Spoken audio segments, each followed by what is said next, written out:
All right, Mr. Morales. I enjoyed being in your class yesterday. There's some good stuff, and so specifically looking at some specific stuff. So here's a copy of the walkthrough form that I used. So we can kind of go through. I mean, big picture wise, I mean the environment, great environment. Kids are engaged. You're interacting with them. They're mostly interacting with you. There are a few specifics that we'll talk about, right? But you know, you give feedback. The feedback is timely. The feedback is effective. I think it's appropriate. Good. So you know, I think big picture, you're looking at some really good things. So let's kind of go through step by step. So on this form, 1 to 5, 1 being unacceptable, like you really need to reevaluate what you're doing. 5 is, I mean, stellar. You need to be teaching other people how to do what it is that you do. Okay. Excellent is, I mean, just that. And you live a lot in excellent. You live a lot in excellent. You live a lot in superior. Good. Okay, so that's a good place, you know, for you to be. So let's talk about a few things. The environment. You know, the biggest thing about the environment is at times it seems a little bit cluttered. Mm-hmm. I think that's the nature of the classroom itself, Mm-hmm. right? And so, I mean, you and I both know that it's with as much activity goes on and clothes changing, and it's an awkward environment to try and keep clean. So, Mm-hmm. but it's warm, it's inviting. The kids understand they have a process. Mm-hmm. You know, when they come in, they know what they're supposed to be doing. Do you feel like your processes are how do you feel about your processes?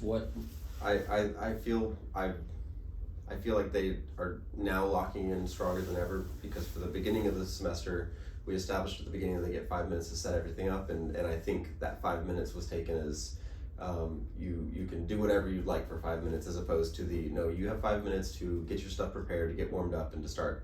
And so as I started to guide them through the semester, now they are starting to like be in their seats before the 5 minutes, and at 5 minutes they're now ready to like hit the ground running. Yeah, so a younger student is going to see I have 5 minutes as yes. This doesn't need to be productive time. It's yes. 5 minutes that I have to do what I want to do, mm-hmm. rather than actually getting set up. Yeah. Yes, and it was the younger ones that were driving that boat. Okay, all right. Well, which makes sense. And then, in terms of students participating within the classroom environment, mm-hmm. My observation, again, by the nature of the class, there is forced participation, because if they are not participating, you can immediately see. Yes. I think that the challenge becomes participation when they are not actually playing. Mm-hmm. Are they staring at you, like pretending that they're participating, or are they actually participating? What is your sense when you're in front of them? You know, do you feel that when they're not playing their instruments, what do you feel their engagement is? I feel I've got about 66% of complete engagement. Okay. Because there's a few of the kids in there that are, you know, they're at the top of the non-varsity, and they're wanting to move on, they're wanting to push themselves and be pushed. And then there's 5 or 6 kids that I don't think they know what to do or how to be actively engaged, and like they try and they'll look at me, but then they start to drift off and think of other things. And so those kids, especially the last couple weeks, I've been trying my best to just like be active and keep going and not stop, because they're little freshmen that are not used to doing this, and so they end up with their brains going scatter all over the place, and then when we ask for responses or for people to give feedback on things, those little freshmen, they're like, well, and I think, and that's the next question. That's where I was going to go is, okay, so if you're looking at those young kids, because I agree, I mean, you can tell the young ones are just like, just tell me what to do with my instrument. Mm-hmm. That's all I need. Yes. What has worked to try and engage them in terms of questioning? Is mm-hmm. there, you know, like I'm doing right now, leading questions, or, you know, are you trying direct questions? Like, what is a strategy that you're using with them? I am trying to not give them time between, and I know it feels counterproductive, but it's at least gotten them engaged, is to not give as much thought time. Is we finish a rep, so before the rep, we're listening for this. Give them something ahead of time that they're going to be giving feedback on, and then as soon as the rep is done, immediately go for those kids that I know will zone out very quickly and just say, Jason, what are your thoughts on what we just did? And they don't always have a succinct answer, but they at least feel like okay, I've got to start, and so they're at least starting to give response, And I'm hoping that that will continue to get better and show them, okay, they need to keep thinking and they need to expect that they will be called on, and then we'll start to be engaged more. With those, well, yeah, with a lot of the students that you're talking about, you have like they're playing the instrument, the wheel is spinning, Yes. right? And so once they stop playing, you have a limited amount of time before that wheel completely Absolutely. stops, and so you have to get into the wheel Yes. before it stops. And so the leading questions worked really well for like the kids that are like, especially kids that are auditioning for leadership right now. Those kids I can go with leading questions and they'll follow the path. But the ones that are having a hard time with engagement, if I give them a leading question, they will just sit and give me a blank stare for a little bit. And so it's just like go. And that has worked to get them more engaged. Now I've just got to get them thinking a little bit higher level. Well, and the first level is engagement, and then once they know that they could be called on at any given point in time to respond, Yes. then they start to, okay, now I'm done playing, I should be thinking about what I just did because Mr. Morales might call on me and actually want something. Now that, I mean, that's, what you're doing is absolutely what I would do in that situation. Okay, so redirection of behavior. Let's talk about trumpet player with gun. Yes. Because again, I mean, it's, so there was actually 2 students involved. And so is that common with that student? Does that student have to be redirected a lot? One of them, yes. Okay. And normally he's playful about it and it's easy.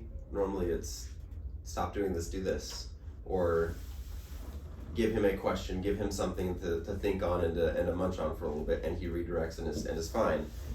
That day what was happening is he was fighting back on everything, and so it was like he was wanting to get up and walk around, and he was just leaving the setup, and then he was wanting to, or I'm sorry, not that day, the day before. Okay. And so the day of, it was like, okay, we had this talk yesterday, like we just discussed this, that you cannot do just everything you want to. And so when the gum came out, that's when it was like, what are you doing? And when he didn't want to respond and he didn't want to, like, because it wasn't even a, like, you're done, go away. It was, what's going on? What are you doing? Right. And he did not want to engage at all about it and just immediately just tried to shut me down in trying to Yeah, I get him to noticed stop that asking with things back and the forth. it's nothing. Yes. It's nothing. And him and I have talked about, you're like, I just want a response. Like, Right. you just give me an answer, and that's he's been a lot better about that. Those 2 days, yesterday and the day before, he was just. Well, and I think that the way that you handled it was appropriate. I mean, you know, because you didn't give any indication that the behavior was okay. You know, it was a clear understanding that, okay, what you're doing right now is not acceptable. You know, the gum, the response to me is unacceptable. But having him put his instrument away and go sit down, I think that was very appropriate, because it didn't slog down. Like, that could have completely derailed the entire class. Well, and that's what I did, and that's the only reason I had him put away, is because we had momentum and things were going, and I didn't want to just slam on the brakes for everybody. Well, and you know, we talk about rewarding the behavior that you want and removing the behavior that you don't, with the intention of coming back, and I know that you've been working with that student, so Yes. I think that was good. And then did you have a follow-up with him? We did talk later, and he's just having a rough time. He apologized. He's good, and we talked about how he handles that situation. Which normally, when something happens and him and I sit and talk about how should he handle those situations, it ends up being, he thinks that being honest and straightforward is going to get him in more trouble. And so when we talk and I say, no, you just tell me exactly what is going on, and I will tell you what you need to do, and that's the end of it. Right. And making him understand that you're not in trouble, I'm not angry with you, you're just not going to keep doing that thing that you were doing right now, and then all is good. And after that, he said okay, and he's been fine. He's well, I mean, I only saw him this morning, but he was fine this morning, and responded well, and so I'm not concerned about him. Okay. Were there any other behavioral things in there that you can think of that I might have overlooked? I mean, it seemed to me like, you know, that was the biggest thing. You're monitoring students. The only reason that I put a 4 and excellent instead of 5 is because it's and maybe that's unfair, actually, looking at it now. I mean, it's really hard to monitor all of the students. Well, you know, and there are some students that were off task, but I don't know, short of physically going over there and grabbing them and saying, look at me right now while I'm talking to someone else. Well, and I think something that I've, especially, you know, after a couple weeks ago when you and I talked about, like, everything shows on my face, and I talked about this with Frank too, that everything shows on my face. I'm just trying to be more proactive on the engagement of not letting my face show when I don't like something, so that I'm smiling more in rehearsal and giving them more positive responses, and they are responding better and being more engaged for that. And so I think the only other behavior thing, if you would even call it I wouldn't call it a problem, is just the younger ones still that are not fully engaged all the time, and that and just some of the percussionists not being used to how rehearsal goes, and since they're joining us and haven't had an adult the whole time, and Right. so it's that stuff is working itself, and we're working on it. Nothing though that I think is going to destroy everything. Yeah, and my question about student monitoring and engagement is not like you're doing anything wrong. It's just that's a tough piece when you are not, you know, when you're not directly teaching that kid, because you've got material big picture, right? And so you're looking at the big picture material, it's the piece you're working on, but then you've got within that big picture a specific curriculum almost for clarinets at that moment, Yes. right? So here's the clarinet curriculum that has to be taught in the same moment, which really doesn't necessarily translate at all. Sometimes it does, but it doesn't translate to percussion at all, or doesn't translate. And so the biggest trick, especially for the younger kids, like with the older kids, you might be able to talk about, hey, so I'm talking about style with this clarinet player over here. Are you catching what I'm talking about in terms of style, and making a connection between, oh, look, they have the same accent pattern that I have. I can apply it later. That works great for the kid that you were talking about that's the high-level thinker, that's really engaged, that's at the top of the class, as opposed to the kid you were talking about that the wheel has already stopped and they're just like, Exactly. pizza, I want pizza for lunch, right? They're already in the pizza mode. And I get it. I was, yes. Right, that's tough.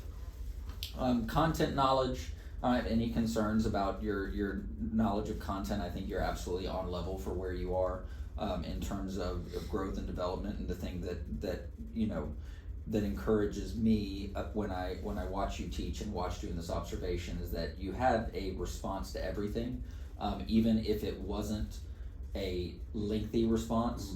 The other thing that I notice is that when you don't know something, you know, you jotted down, like it was clear you weren't ready to go on from that, like elaborate on what, but you made notes, and I'm assuming that the note was, I'm gonna follow back up on this later. Yes. Okay, which again makes perfect sense with you, because you are the type of teacher that wants to dig in further and make sure that you have the answer, and so that for me is great. So content adaptability, I think is absolutely necessary. Again, you tried multiple ways to get, you know, little clarinet player, you know, Will, you tried multiple ways to get him to do things different.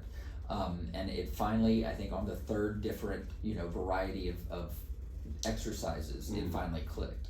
Do you have, so what are some of the biggest challenges in terms of adapting to, like, for example, with Will? Okay, he was playing one thing, it didn't quite work. It's like, no, Will, that's not the right style. Try it this way. You tried it again, it didn't work. Okay, now Will, maybe listen to this. And then you played an example of what you wanted him to play. And he kind of got better, and then you had everybody play it. And so, like, talk to me about how you adapt different things. How do you come up with different techniques? Because you use several. What works, what doesn't? I start with what, if I was playing this, what would I do? And then the hole I kind of fall into is where I've got varied levels of just mechanical proficiency. And so when I think, if I were playing this clarinet part, I would practice it like this. And then it starts and it's, okay, this isn't going well, and I realize, well, he doesn't have this previous skill that he needs. And so just starting to see from there, what's the skill that is missing to accomplish that, and then backtracking, and so that's, and part of that is hard for those freshmen with me, because I'm still getting used to knowing what they do and don't know, and I have a problem with assuming that they will know something, and then it doesn't go well, and they're not responding to the intervention well, and then it's not, and it's like, why can't you, and so I've realized I really have to go back in steps, and so just going backwards from there and seeing, okay, well, oh, he didn't realize that was the incorrect fingering for F sharp, or that he's got to switch his pinkies on this because he's sliding them and stuff like that. And that's the tough piece, is that we have a set expectation of what students are going to know when they arrive on the campus. You know, if they're a 9th grade student, we have a reasonable expectation that they have been taught this, and this. And I mean, how many times do you discover on a daily basis, you know, oh my gosh, this kid has no idea what you just talked about. And so, yeah, so then it's almost like a hunting expedition to try and find how deep the rabbit hole goes until you find that, oh, there's the floor. Yes. That's what they know. Yep. And then start to stack on top of that. And at that point, a lot of times it can include the rest of the section to get in there. If they, and some of them, since they went to the same school, some of them don't actually know this skill and have been faking through it. And some of them, it is, even though you know this skill, this is a good thing for you to practice, and will help you get better. You know, and if you go back, like on the back, and this is, you know, further back on the page, but if you look at, you know, differentiation down at the bottom, you know, said it's hard to engage students in different sections. You know, the effort was made throughout. So that's, you know, differentiation, I think in the visual and performing arts class a lot of times looks like, okay, I have to adapt. Well, I mean, differentiation is adaptation of instruction, right? But I mean, it takes so many different forms, especially in what we do. Okay, in just terms of content knowledge differentiation, because you know, because it's hard to spend 5 minutes with one kid when the other kids don't really have anything they can do during that. Right. Yeah. Well, and look at, you know, and I've been thinking a lot about this. Look at the prerequisites for a lot of, you know, different disciplines, right? A prerequisite for Spanish 3 is that you successfully passed Spanish 2, which means you had to have this skill set and this knowledge. We have students in visual and performing arts that the window of acceptable knowledge to move into the group is not this, it is this, you know, and so you're dealing with skill sets from, especially in that group, you're dealing with skill sets from, I'm lucky to be breathing and holding the instrument without dropping it. Yes. To, usually. you know, to I'm ready to move into the next group, I'm ready to go to AP band, right? You know, that kind of thing. So, all right, so let's see, great adaptation, student engagement, you engage the students throughout the lesson. Yeah, and I said, you know, the students were engaged. It says little variety, but probably due to the needs of the lesson. I mean, you were working on a march. You know, I mean, there's only so many ways that you can rehearse that march. So when I say varied methods of student engagement, short of you may have later in the lesson pulled kids individually or sent them out. So, you know, that I think I'd take that with a grain of salt on that one. Your goals, clearly marked on the PowerPoint. You know, there are clear goals. Students appeared to know exactly what you wanted them to do. You even asked them, you know, when is our next performance? So there were clear guidelines. And content delivery, effective sequencing. I mean, you've sequenced everything because you have a clear goal in mind, and so you've built it up from, you know, you and I discussed your sectionals and how everything was aligned. The pacing, talk to me. I think at times your pacing was fantastic, and then at other times it bogged down just a little bit. So yeah, well, and that's where when I want to go into like dig mode, when I'm just wanting to dig into something and forget that I've got to still keep everything moving forward, and then everything, you know, we'll end up spending a lot of time on a large chunk of music and hitting checkpoints and working a small checkpoint quickly and then getting back in. But then, especially, and I think in the march there at 1:30, where the winds just sound really strident and harsh, like that thing right there is I didn't want to just. It's hard because I didn't want to just stop because the kids had good momentum, but at the same time it was just so harsh and like the sound was so destructive that we had to stop and so I'm still kind of getting used to how to do that without. You've got to determine what I have to deal with this now. You know, what is, if you're going to bog down, is it, you know, the not even benefit, but the necessity has to be there. Like, Yep. no, cannot possibly. The class is looking at you and saying 2 + 2 is 5. Yep. And every time you say, no, really, what is 2 and 2? They say 5. And then every now and then someone throws out a 14. Yeah. They're just like, no, we can't go on. Yeah, Like, this it's is gotta clear fix. lack of understanding of this. This has to be addressed, or everything else is going to be built on a total misunderstanding of what we're doing. Well, and even then, like where I'm, now that we're getting to like the endish part of the UIL season, I'm seeing that, okay, well, this is happening there because we didn't touch things on it soon enough. And so we didn't sequence it in soon enough for it to be at the same level as everything else. So it's not surprising to me at all that Right. like those sections that I'm having to bog down on, I'm having to right now, because it was kind of like that, like the cluttered kitchen drawer for a little bit, where it was like, we'll look at that another Yeah, day. and that's why when you're doing your planning, when you're preparing the lessons, preparing the material, looking at the material you're going to teach, you have to determine ahead of time, these are going to be the critical pieces, this style, this rhythm, Yes. this content, this phrase, whatever it is, this has to be addressed immediately and first and corrected immediately, so we don't have to go back and reform it and reteach it. Yep. And that's the study part of our discipline that we have to do. I've got one of those sections in Old Red Mill and the March. So the And now you look at it and go, correct. why I wish I had prepared. Yes. I wish I had approached this differently so that they had. Yeah, completely get it. No issues with your instructional adaptation throughout. You stuck to your plan when you could, and then the adjustments that you made were necessary. Again, I've never had a lesson plan or rehearsal plan where it didn't veer sideways immediately, and it had to be adjusted. And I think you handled that really well.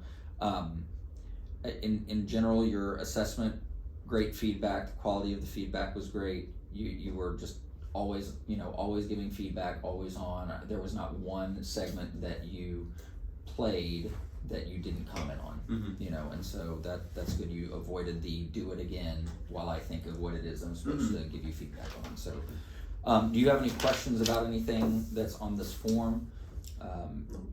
Anything that you feel that I missed? Nope. Okay. In terms of, and this is a little bit beyond the scope and sequence of this, but do you feel like everything in the class was captured on this form? I think so. Okay. All right. Thank you, sir. Thank you.